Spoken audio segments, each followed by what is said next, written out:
Welcome everybody to the seminar offered by the Joint Astrophysical Colloquium, that is a collaboration between the University of Tor Vergata, the Osservatorio di Monteporzio, and the Istituto Astrophysica and Planetary Science, our institute, that joined the efforts to offer you high quality seminars on the different topics on transformation, on astrophysics.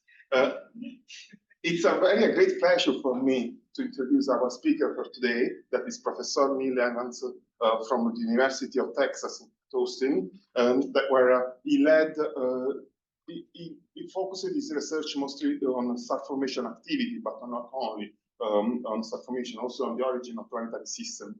And he did this work for 40 years, and I'm very happy to welcome here Neal to give this seminar that we will have the floor in a few minutes. I just want to introduce slightly Neal for people that doesn't know him, for people that don't know him. Neal basically he studied. It was very interesting for me to discover that he started his studies on high energy and particle physics, and then he decided to then shift his attention mostly on the star formation. And he did his studies with Charles Towns, that for who knows, he was a Nobel Prize laureate on the quantum electronics, and mostly for his research on maser and lasers. Anyway, after his formation, Neal took his position as a professorship.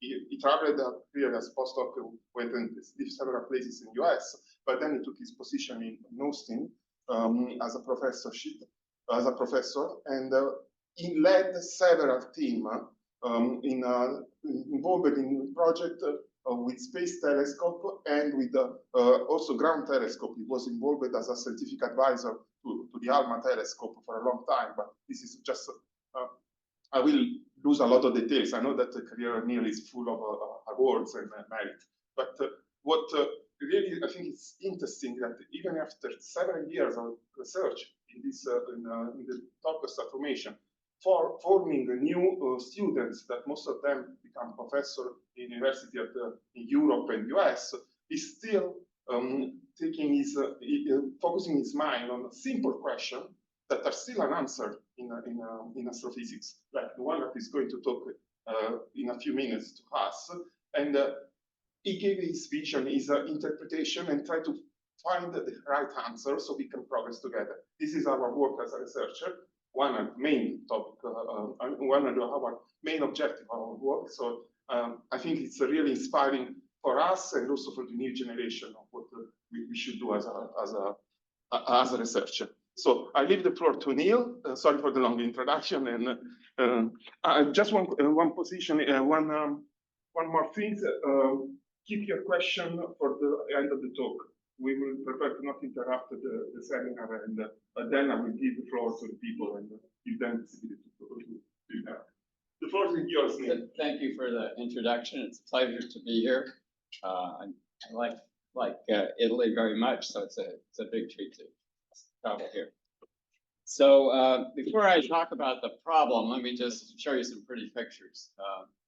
This is a Hubble picture of the galaxy AGC 628, and you can see the stars are essentially white, or the young hot stars are blue, H2 regions may be red, but you see these regions of darkness here, which are dust lanes.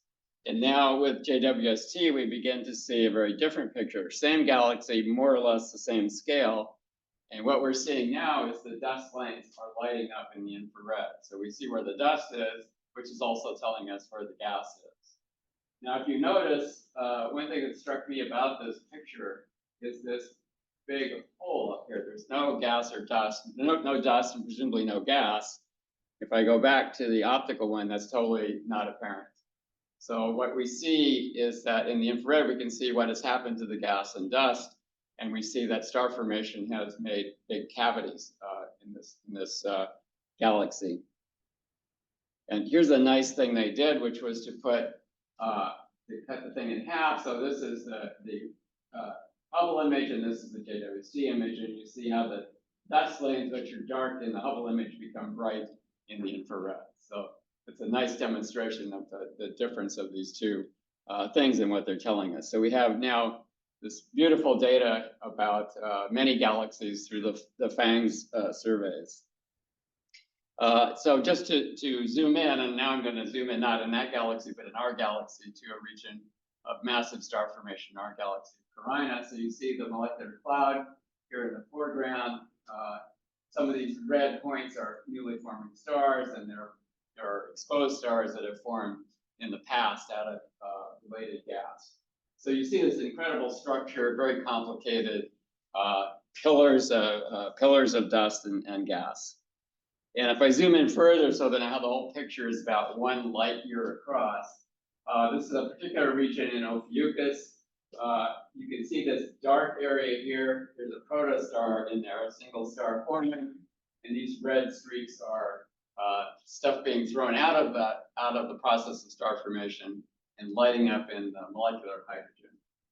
And I'll do one more zoom in from data that we've gotten with James Webb, and it's coming out paper by Sam Federman. This is a single, very low mass star forming. And you see here, the star is here, it's invisible. There's still this dark disky disk that's blocking the light from the star, even in the infrared. But you see the scattered light in these outflow lobes. And the blue here is iron 2, so that's a jet going out at very high speed and producing this shock emission. And it looks more or less like the cartoon picture that we've had all these years with a disk forming and a jet coming out from the axis of the disk. So that's kind of the picture that we like. We're seeing all of the detail that we thought would be there, but we're seeing it now in beautiful images. So to summarize, along with rotation and shear, star formation shapes a lot of what galaxies look like. Star formation is most apparent in the infrared.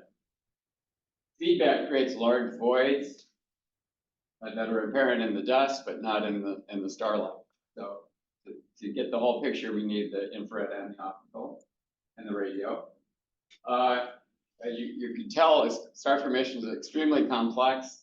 It occurs over many scales, from the whole galaxy down to the few AU scale around a forming protostar. Lots of detail to understand. Those of us who work on star formation love to talk about all the details. I'm not going to talk about the details today. I'm going to talk about just the big picture question.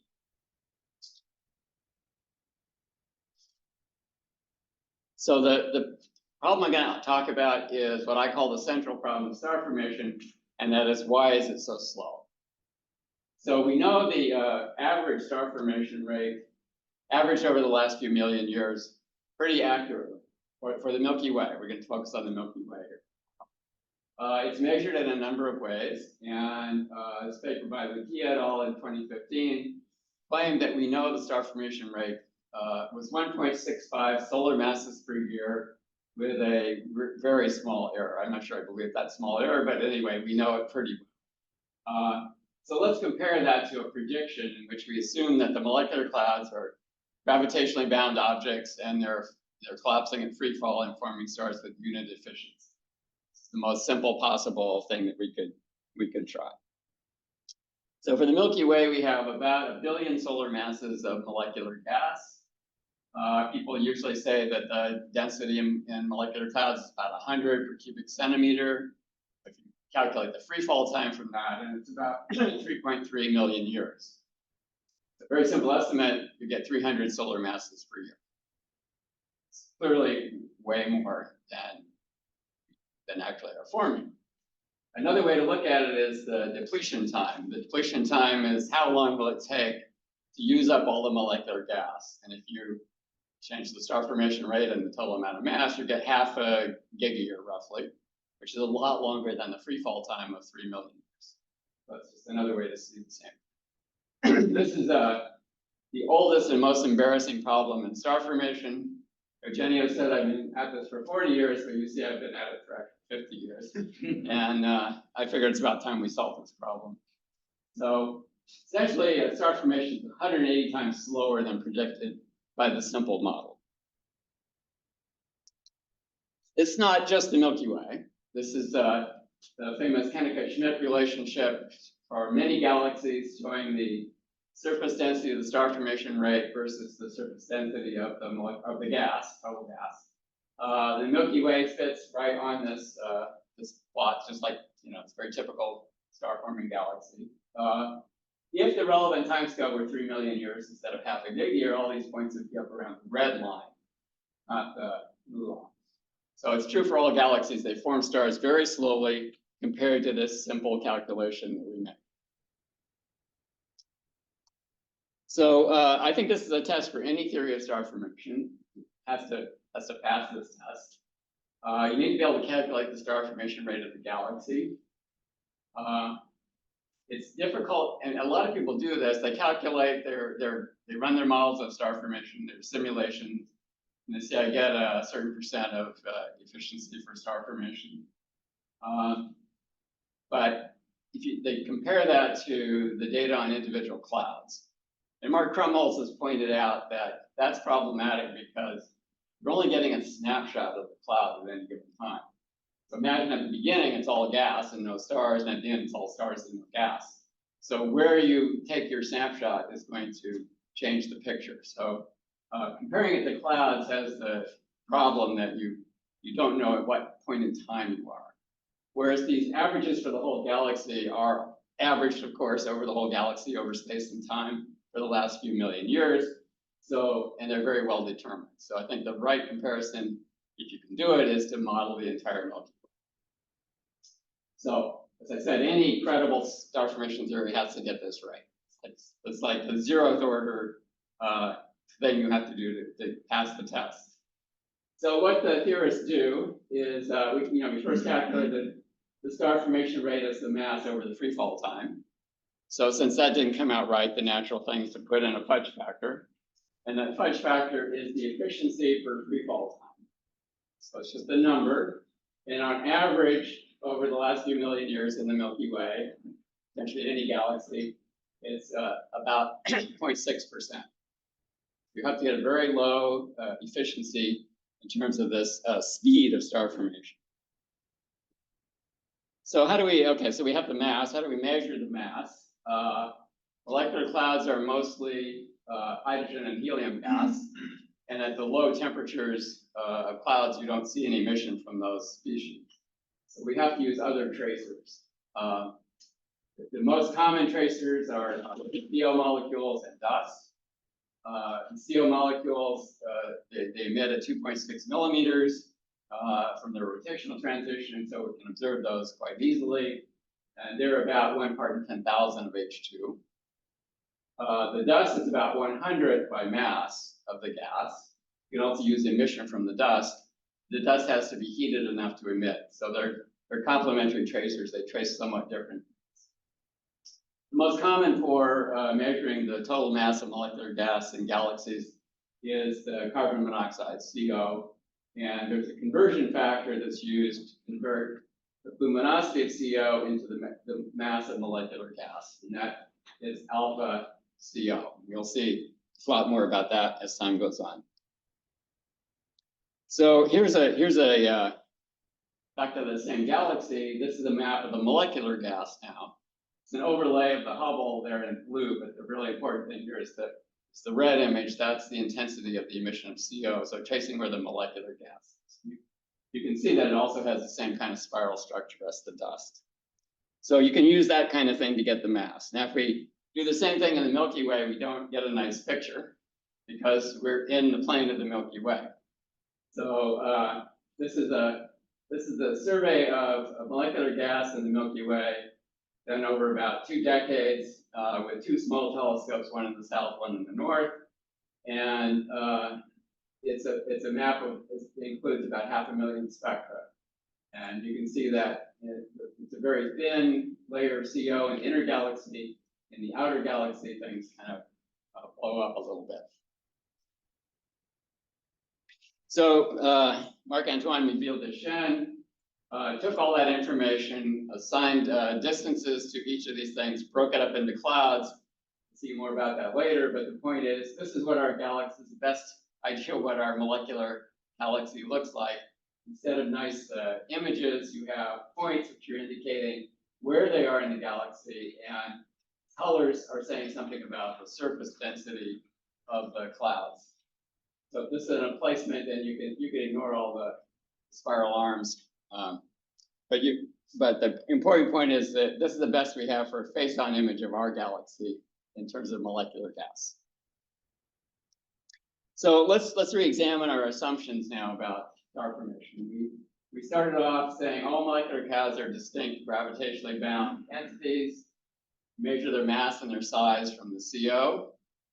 And we say that clouds form in a free fall time with unit efficiency. So let's see if we actually believe that clouds are gravitationally bound. Most observers assume this. I assumed it for most of my career. It actually took a lot of trouble to decide maybe I didn't believe this assumption. But it's a standard assumption that people in our field make, is that the clouds are gravitationally bound. And so I will appeal to your common sense first. This is the best controlled map we have of a nearby cloud. Each velocity, each color is a different velocity component. It's very streamy. You just look at that. I won't, I'll just leave it at that and then ask you, which of these does it look more like? And I think you can decide for yourself. So it doesn't look particularly bound. Of course, that's just appearance. We need a quantitative measure. So the way you decide if a cloud is bound or not is by something called the virial parameter. That's essentially, if the gravitational energy absolute value is greater than the kinetic energy, then you would say that it's bound. With the definition of the virial parameter, that means the virial parameter must be less than 2. So 2 is the kind of boundary point between being bound and not. And you can measure, you get the virial parameter from the size and the mass and the velocity dispersion. So you can, for this catalog of clouds that Neal produced from the big CO survey, you can calculate for each cloud the mass, the size, and the virial parameter. So this is the survey I mentioned. There's actually 2 people that have worked with that survey in very different methods for sorting out the structures into clouds. Rice was able to find 1,000 clouds and account for 25% of the total mass. Neal found 8,000 clouds and accounted for all of the mass. So in terms of dealing with the entire galaxy, that we find the Neal-Deschênes work is going to be more helpful, but I'll show you the results for both of them on the next slide. So this is the virial parameter histogram of the number of clouds in bins versus the log of the virial parameter. And you see for Rice, there are more unbound clouds than bound clouds. And for Neal-Deschênes, it's even more extreme. It's about a factor of only like 10% of the clouds are gravitationally bound. So problem number 1, our ability to pick out what is the cloud and assign properties to it depends on how we do the analysis. But point number 2 is that a lot of clouds are not bound. So from here on, we'll be using the Neal-Deschênes, which I will summarize as MD, because his name is too long. So does this explain slow star formation? Well, it helps, but it doesn't solve it completely. Part of the reason is that the most massive structures are more likely to be gravitationally bound, and with the mass distribution of clouds, most of the mass is actually in the massive clouds. So let me show you that on the next slide. This is a plot of the virial parameter versus the mass of the cloud, log of the mass of the cloud. And you can see that most clouds are unbound, but by the time you get up to the most massive clouds, a larger fraction of them start to be bound. The green line is the alpha gear of 2. So to be below the green line, then you're bound. So the most massive clouds tend to be bound. There's a lot of mass in those most massive clouds. So we don't do as well as you might at first think. However, if we take every cloud in the MD catalog, use the mass, the radius, velocity dispersion to get the density, free-fall time, virial parameter. We have everything we need to calculate a predicted star formation rate. So if I let collapse in a free-fall time, if and only if the virial parameter is less than 2, I get a star formation rate of 46 solar masses per year. Still too high, but a lot better than 300. So we made our first step towards solving the problem. And this was written up in a paper with Neal and others in 2021. So how can we do better? So remember, I was saying if it has a virial parameter less than 2, it collapses in free fall and forms stars with unit efficiency. So let's re-examine that. Also, we're going to re-examine the masses of clouds because the Neal catalog assumed that all of everywhere in the galaxy, we use the same conversion factor from CO luminosity to mass. And we suspect that that is not true. We're going to look at these two parts, and this is published in another paper with Jung-Ju Kim and Eve Ostreicher. So as I said, Milky Way studies tend to assume that there's one single conversion factor from LCO to mass. And if you put in the actual proper abundances of the heavy elements, you get that should be 4.5 for a sort of common choice of XCO, which is, don't need to worry about some further step along. So what we care about is this mass conversion. And by Z equals 1, I mean solar abundances of all the elements heavier than helium, which astronomers call metals.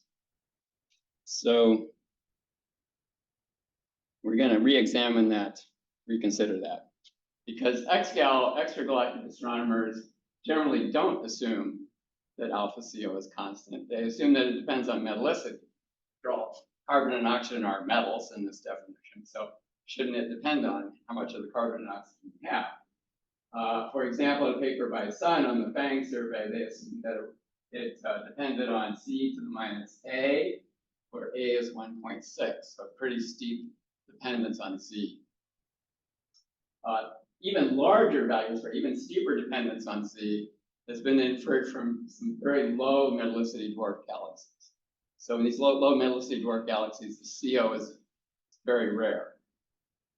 So why are we ignoring the Milky Way? We should include it.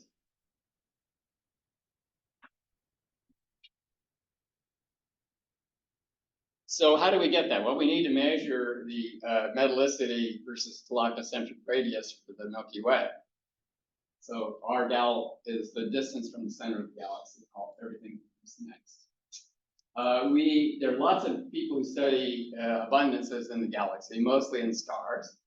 We prefer the H2 region measurements because we're averaging over a time close to time that's now, basically. The H2 regions are around for maybe 5 million years, so we want something that's as current as possible. We need to cover a wide range of galactocentric radius. The latest that I was able to use was the Mendez-Delgado measuring the O to H ratio versus galactocentric distance. So there's a pretty clear gradient from 5 to 17 kiloparsecs. I'll point out right now, there are no measurements inside about 5 kiloparsecs. So everything that we're going to do is going to extrapolate these in, and that's a thing that should be improved somehow.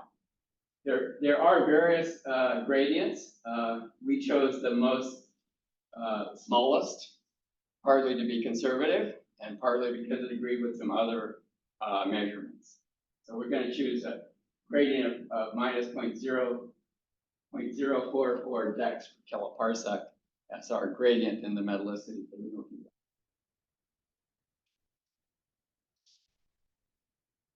So what's the consequence of that? We need to see how the conversion from CO luminosity to mass depends on metallicity.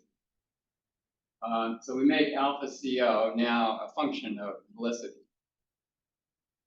And we normalize it to the local value of 4.5 and call that, we add a subscript 0 to indicate local. And then we say it depends on C.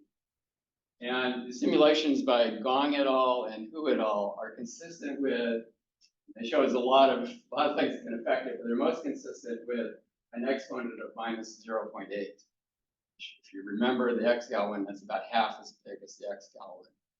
So we have a much more modest variation of the CO factor with metallicity.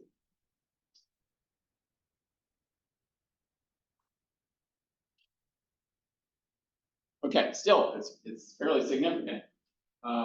This is now, if we turn the Mendez-Delgado number into what is actually Z versus R gal, you can see at the center of the galaxy, metallicity is more than twice that at the radius of the sun. And if you go out to 20 kiloparsecs in the far outer galaxies, it's less than half. So it's a pretty big variation in metallicity, even with the most conservative choice for the gradient. So what happens to alpha CO? I'll just show you three models. The blue line is just constant, which everybody has tended to assume. The orange is the extragalactic one, which goes pretty far up at high galactocentric distances, and the green one is the Gong et al. Model with the Z proportion of Z to the power minus 0.8. So we'll try all three of these and see what works.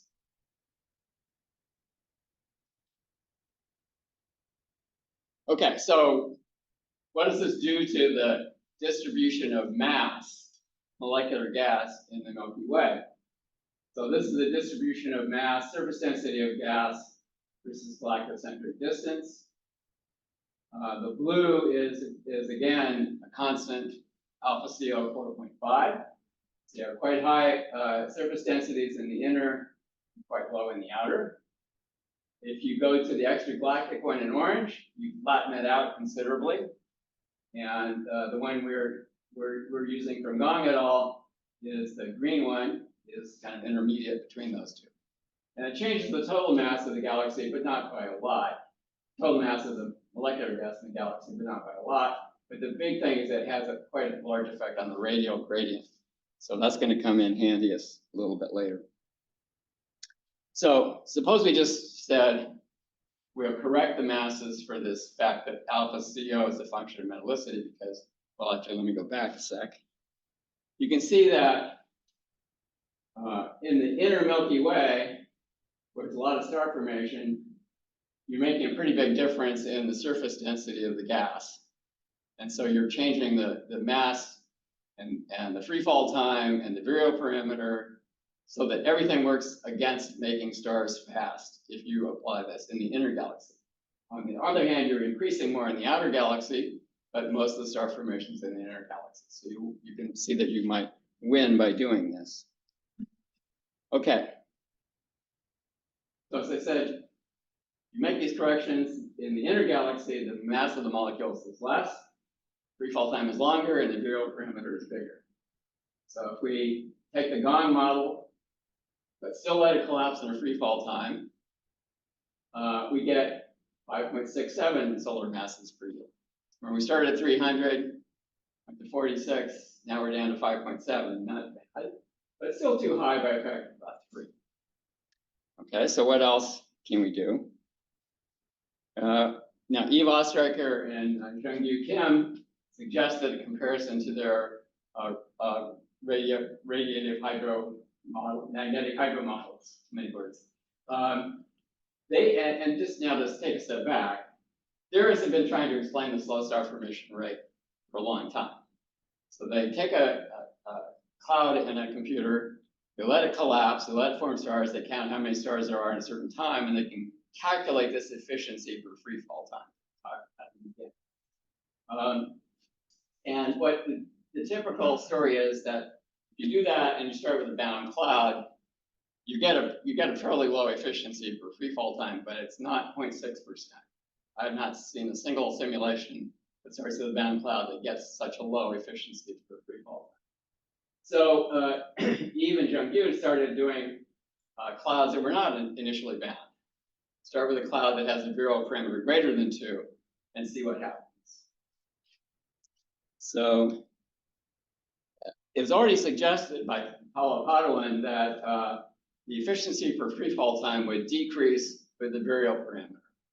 And there's good theoretical reason. It's exponential with the virial parameter to the square root. But there's a coefficient there that depends on the simulations. Howell suggested that value was about 1.38.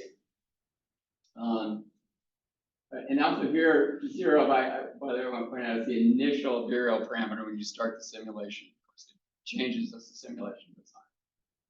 So Kim et al. Did a series of simulations, and they found a stronger dependence, the coefficient there of minus 2.018. They didn't resolve they were really calculating the formation of cores out of a big cloud. So there's an initial efficiency for the cores forming stars, and that's about 1/3. So we put in this core to star efficiency in addition to this cloud to core efficiency. This was published in this paper, Kim Ostreicher and Filipova. So we're gonna apply that now to the clouds in the MD catalog. Well, let me show you first. Actually, this is a series of simulations from their work. As you go to the right, there's an increasing turbulence, that is, increasing virial parameter to the right.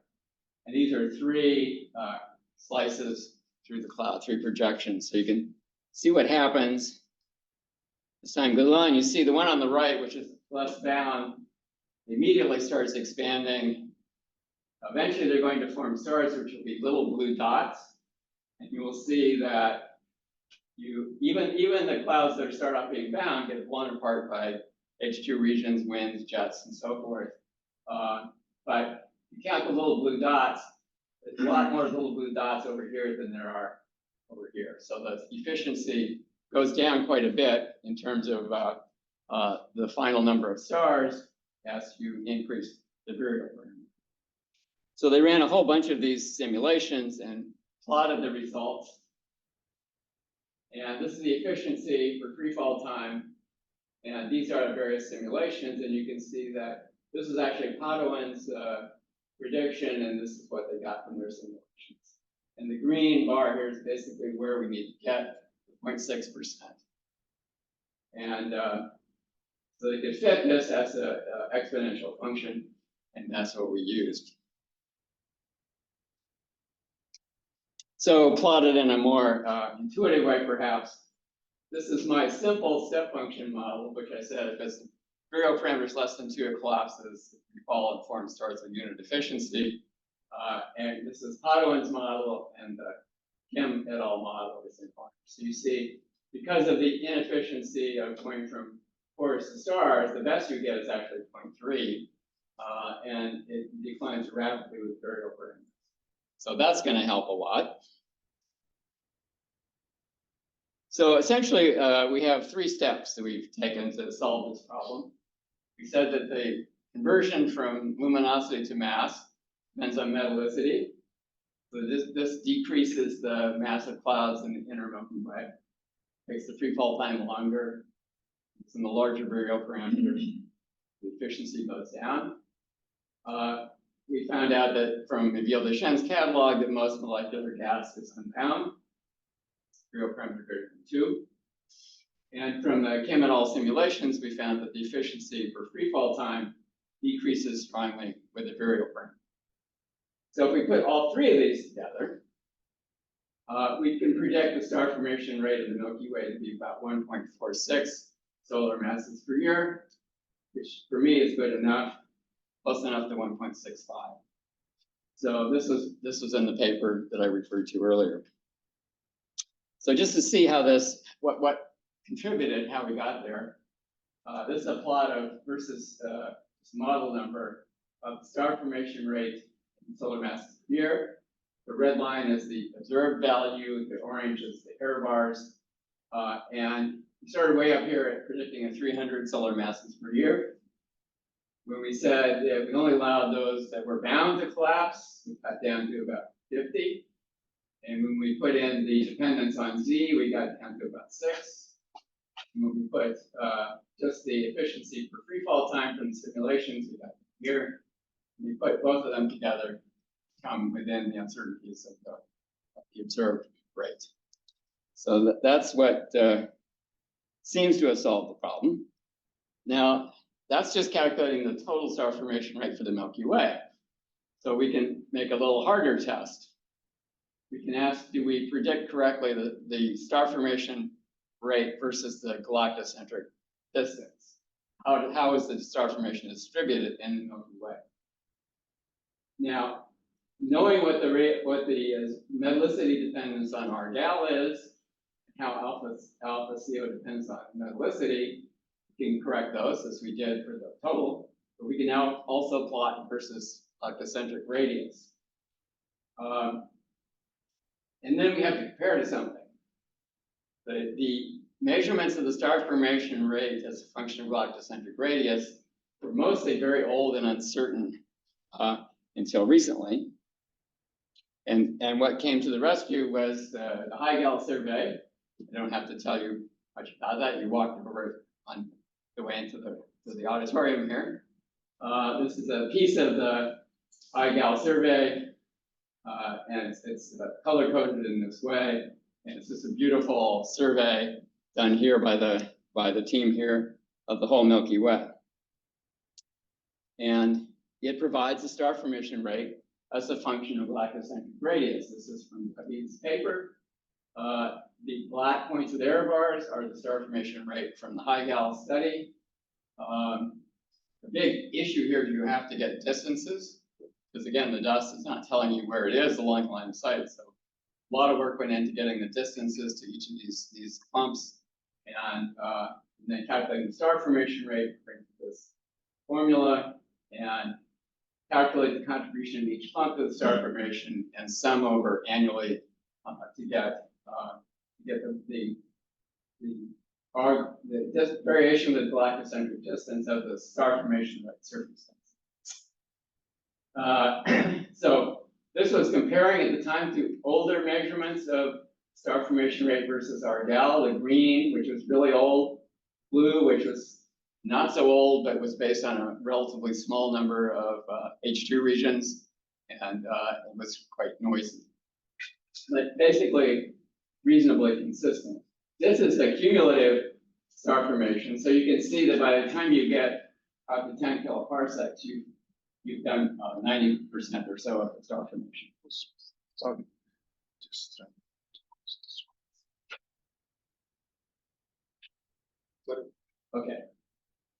So this now gives us something that we can compare to.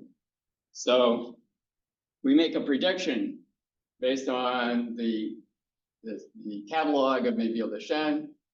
The efficiency is a function of virial parameter from their simulations and the masses, including the correction for metallicity in the alpha CO factor.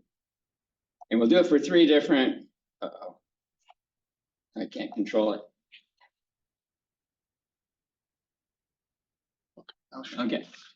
Okay. So we tried three different conversion factors. What's interesting here is that you separate the efficiency for free fall time issues from the alpha CO as a function of Z issue, because we can essentially normalize everything to the same total star formation rate. So we're just looking at the pattern. How does it vary with galactocentric distance? And the determining factor there is how does alpha CO depend on the metallicity? So these are the three metallicity things that we talked about before. Constant metallicity, constant alpha CO, the alpha CO used in XGAL studies, and the alpha CO based on the Gong et al. Simulations. And I think you can, and then the purple points are the high gal star formation rates. So I think you can also see from this figure of merit I defined up here, that the data agree best with the green model, which is relatively modest Z dependence and a relatively modest dependence of alpha CO on Z. So it looks like for the Milky Way, we don't have something that the extragalactic astronomers use, which is a very steep dependence of alpha CO on Z. And that's something that will be explored with other people. So have we solved the problem finally? Well, a few caveats. It depends on Miville-Deschênes' definitions of clouds, size, and mass. As I said, you can do that in different ways and get different answers. But it's the only one which accounts for all of the molecular gas in the galaxies. That's the only one we can use right now. You remember when I showed you the plot of metallicity versus galactocentric radius, that we had no data inside 5 kiloparsecs. So everything there is an extrapolation. It would be very nice to get metallicity measurements in the inner galaxy. How well do we know the virial parameter? All we did was a simple thing with size and mass and velocity of dispersion. We ignore external pressure, which would tend to confine, and we ignore magnetic fields and tidal effects, which would tend to unconfine. There have been some simulations that look at this, and mostly they say that the clouds are probably less bound than the simple estimate that we use if you include all these factors. So hard to know how to deal with that, but we know that the virial parameters is not as simple as we made it sound. And then, of course, we have a certain behavior of the free fall efficiency versus the virial parameter. It'd be nice if other simulations were to compute this as well. I know I've done some comparison to other theorists' simulations, and they seem to be mostly consistent. Thorough exploration of that would be important. So there's a few caveats. Work still needs to be done. But in summary, I just wanted to give you a feeling that ALMA and JWST are providing a lot of information about many galaxies. The FANG survey is doing a lot of galaxies. But surveys of the Milky Way provide a kind of close-up view of the problem that we're in the Milky Way plane. But on the other hand, we can get a lot of more detailed information about the clouds. So connecting the Milky Way studies with other galaxies, I think, thing we need to do more of. And then the main topic of the talk is that star formation is much slower than the simple models predict. But if we correct for the effects of metallicity, simulations of unbound clouds, and predict ourselves total star formation rate and the dependence on galactocentric radius pretty well. So I will stop there.